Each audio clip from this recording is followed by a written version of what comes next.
برنامه سیاسی و تحلیلی دیدگاه. سلام علیکم تماشاگران عزیز، خوش آمدید به برنامه تحلیلی دیدگاه. در برنامه امروزه ما از وضعیت فعلی تلویزیون ماهواره‌ای پیام تیوی صحبت می‌کنیم، چون نگرانی ها خیلی زیاد شدند و طرف ما سوال های زیاد می‌آید که تلویزیون پیام تیوی چه شد. تماشاگران گرامی، با اطلاع شما میرسانم که پس از حمله گسترده که ده میلیون دلار مصرف میخواهد به حکومت تاجیکستان میسر شد شبکه نوتاسیسی ماهواره‌ای پیام تیوی را مسدود کند. اولین تلویزیون مستقل غیر دولتی و مخالف که به ماهواره پیوسته شده بود، همگی بعد 5 روزی پخش از ماهواره هاتبورد گرفته شد.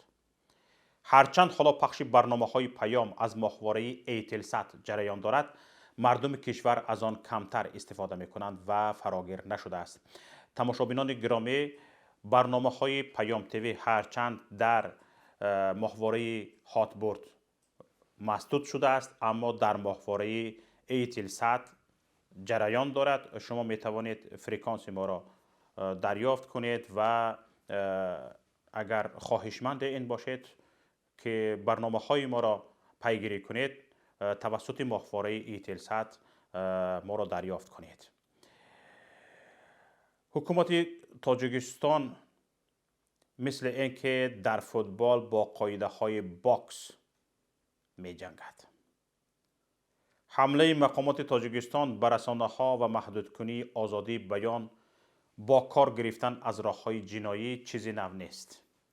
در 5 سال اخیر گویا با پیروزی‌های پی در پی مقامات، به خصوص مقامات امنیتی و انتظامی در جنگ اطلاعاتی، در کشور آزادی بیان به سطح فرش پایین آمد و ده‌ها رسانه‌ها از فعالیت مانده، روزنامه‌نگاران زیاد ترک کشور کردند. استفاده با نام پیروزی‌های پی در پی هم از خود مقامات است. انیق‌ترش از رهبری کمیته دولتی امنیت ملی، همین سیمومین یتیموف که در مقاله‌های در وصفش نوشته شده از آن استفاده می شود. تعقیب و سرکوبی کمترین صدای مخالف و کوچکترین انتقاد را سیمومین یتیموف و کماندش مبارزه اطلاعاتی می نامند و بستن رسانه، حبس روزنامه‌نگار و فعال جمعیتی، ثبت نوار فحش در حق مخالفین و آزاداندهشان و تأسیس فرمه جواب را که حرف جز فحش و دشنام بلد نیستند پیروزی در این مبارزه می دانند. تماشابینان گرامی، واقعاً تا امروز مقامات توانسته بود با کار گرفتن از قاعده‌های باکس در بازی فوتبال عرصه برای مخالفین و فعالان آزاداندهشان را تنگ کند و صدایشان را برای چند سال اگر پر را خاموش کرده نتوانست از کشور دورتر کرد. اما خودتان میدانید هر خلافکاری در هر بازی یا مبارزه عاقبت‌های بد برای خلافکار دارد. از غرامیگری، خلافکاری تا زمانی می شود استفاده کرد که داور بیخبر یا خواب است یا پشت داور برای بازیگر نیست. حالا که داور یعنی مردم بیدار شده است، خلافکاری ها معلوم و حقیقت روشن شدن دارد. در اصل همین پیروزی های پی در پی هم که رئیس کمیته دولتی امنیت ملی سیمومین یتیموف دعوایش را دارد، شکست های پی در پی است. رسانه های مستقل و مخالف به سطح رسیده اند که یکی از آنها از تمام رسانه های حکومتی بیشتر خواننده و بیننده دارند و این فرق با سرعت بر ضرر حکومت می افزاید. مقامات تنها همان ضربه باکسیش را در فوتبال چون پیروزی نمایش میداد و گل‌های خورده اش را کوشش میکرد پنهان دارد. بعید نیست حالا در دالان‌های حکومت به خصوص کمیته دولتی امنیت ملی از پیروزی دیگرشان در مقابل مخالفین حرف میزنند و آن را جشن میگیرند، یکدیگر را تبریک هم میکنند. ولی گفتمانم این پیروزی با چه قیمتی به دست آمد و چقدر دوام خواهد کرد؟ حمله به ماهواره یا باز به کیسه مردم و ایمیجی کشور؟ طبق اطلاع مسئولین ماهواره هاتبرد، پرازیت هایی که شبکه پیام تیوی را تخریب کردند شروع از سنه 12 ینور فرستاده می شدند و 20 شبکه موجود در یک شانه را دچار اختلال کرده بودند. تنها بعد 3 روز معلوم شده که حمله بالای شبکه پیام تیوی صورت می گیرد و بعد قطع پخش آن شبکه های دیگر از پرازیت ها نجات یافتند. یعنی پرازیت هایی که مقامات تاجیکستان به ماهواره فرستادند غیر شبکه تلویزیونی پیام تیوی 19 شبکه دیگر را دچار مشکلی زیاد کردند و به پخش آنها خلل وارد ساختند. حالا مسئولین این همه شبکه ها که از این حمله میلیون ها دلار ضرر دیده اند در پی ایسک دادگاهی علیه حملگران هستند، علیه مادران پرازیت های ماهواره‌ای. مطمئنا مقامات تاجیکستان موظف به پرداخت جریمه هنگفت حداقل به این شبکه ها خواهند شد که متاسفانه از بودجه یعنی از کیسه مردم گرفته می شود. اما این یگانه مصرف در این پیروزی نیست. پیروزی حالا می بینیم پیروزی چه خیل می شود. طبق اطلاع کارشناسان دستگاهی که می تواند به ماهواره پرازیت فرستد تنها در چند کشور استحصال می شود و قیمتش از 100 تا 300 میلیون دلار است. گذشته از این استفاده این گونه دستگاه غیر قانونی است و می تواند تحریم های در پی داشته باشد و ضربه های به ایمیجی به این هم سطحی فرش بوده کشور وارد نماید. با فرق از اقتصاد، معارف، طب، کشاورزی، اداره دولتی و عموما همه ساحه های دیگر که تکنولوژی 50 سال قبل استفاده می شود، در مسدودسازی آزادی بیان و تعقیب دیگر اندیشان حکومت تاجیکستان از جدیدترین نوترین تکنولوژی ها با گرانترین قیمت استفاده می کند.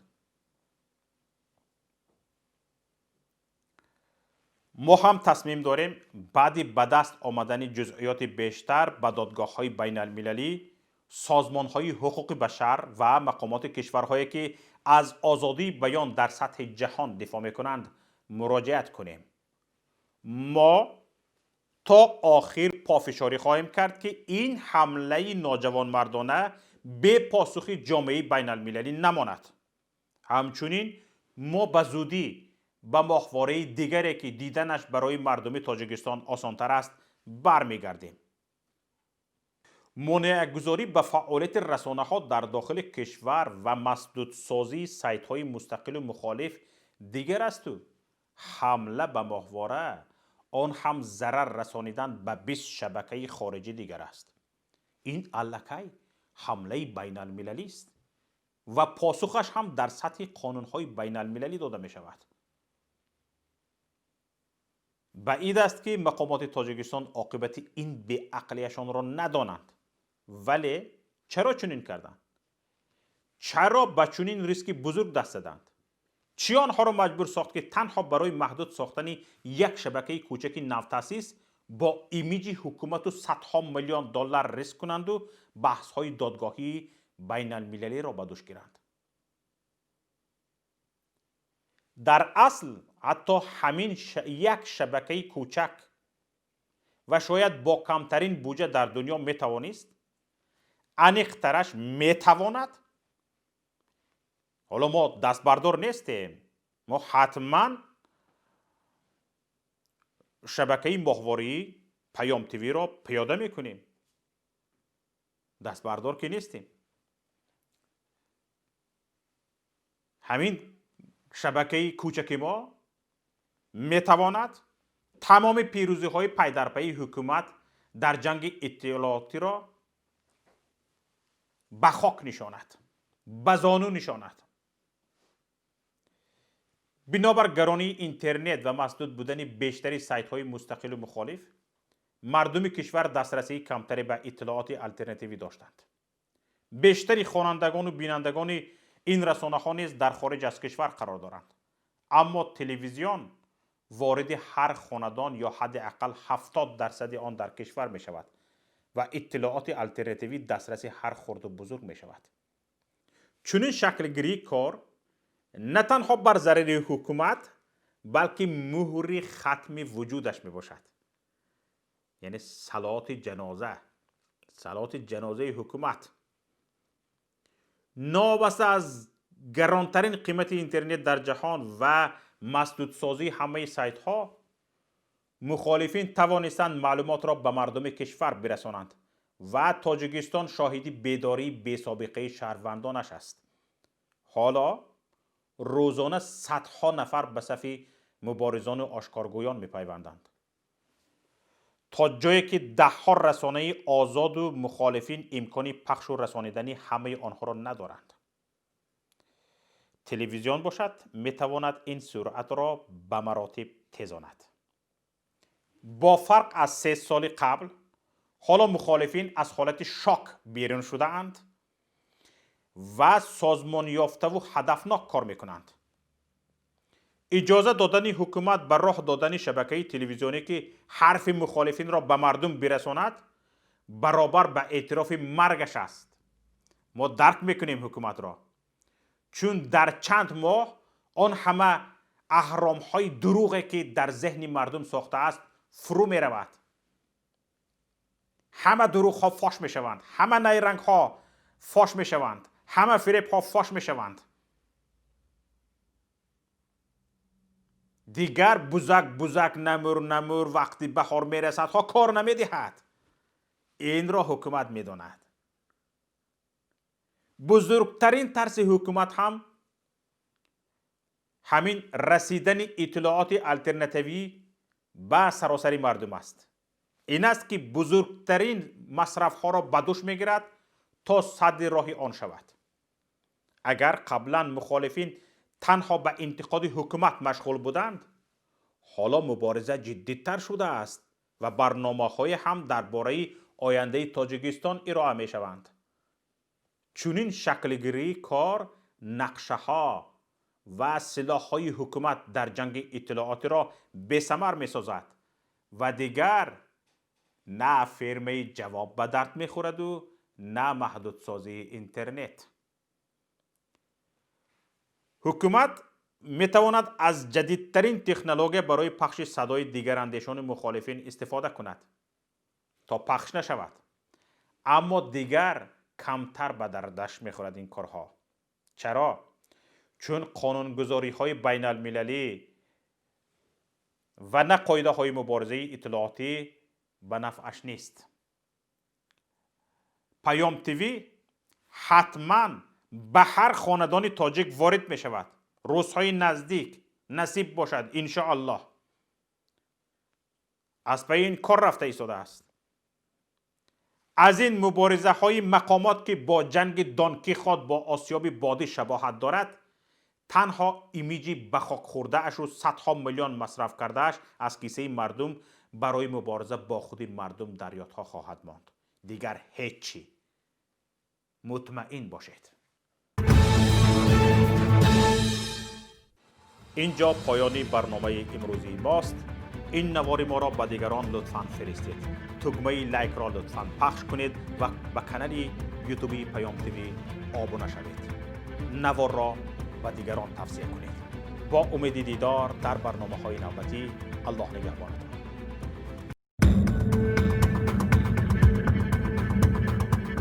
برنامه سیاسی و تحلیلی دیدگاه